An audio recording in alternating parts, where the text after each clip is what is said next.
Furious 7 was the perfect ending. So as a consequence, Fate of the Furious, bit of a step down. It's not a bad movie, it just feels unnecessary. What I can compare it to is Creed 3. Because Creed 2, and I said this in my Creed 3 review, Creed 2 ended on such a perfect note. Everything was wrapped up with a nice little bow, all the characters felt like they got the perfect ending. And then Creed 3, that felt really lacking. It felt like that existed just for the sake of making those movies a trilogy. That being said, when it comes to Fate of the Furious, I still found a lot of entertainment value.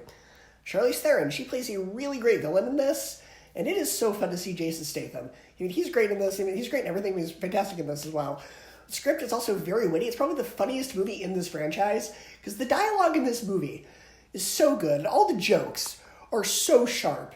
Like Dwayne Johnson's introduction scene, they make you think it's going one way when it goes in a completely different direction, and it was hilarious. And they keep this joke going for several minutes, and it's awesome. And of course, his banter with Jason Statham, also really well done.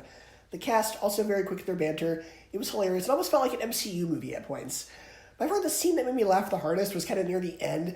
There's this part where Jason Statham is protecting Vin Diesel's son, who's an infant, and all the villains are shooting at them, and Jason Statham's having to protect this baby while he's shooting at them, and he's constantly asking the baby every once in a while, "Are you doing okay? Are you enjoying the music you're listening to? Don't worry, baby, I'll protect you." That was hilarious, because like, even though he's the bad guy, even villains have standards. You want to shoot at a baby? No, that's too far.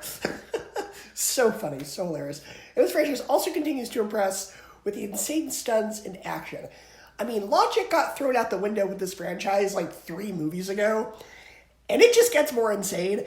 And just when I think it can't get more insane, it does. The action just continues to top itself with every new installment. Now, is it better than Furious 7? No. Now, for the past few movies, it's been like, this one is better than the last one. This one is better than the last one. This one is better than the last one. No, it is not better than Furious 7. It's not even better than some of the other sequels. It's not the worst sequel in the franchise, but it's just kind of middle of the road for me. It is kind of in the middle. It does kind of feel like an unnecessary story, but it was a fun junk food movie. As long as you turn off your brain and enjoy the insanity, you'll have a lot of fun with it. I thought it was great. It had fun performances. I thought it was funny. It was witty. I had a grin on my face. That's pretty much all that matters, is that I was entertained. So it gets a B, 8 out of 10, and a 3.5 out of 5 stars for me.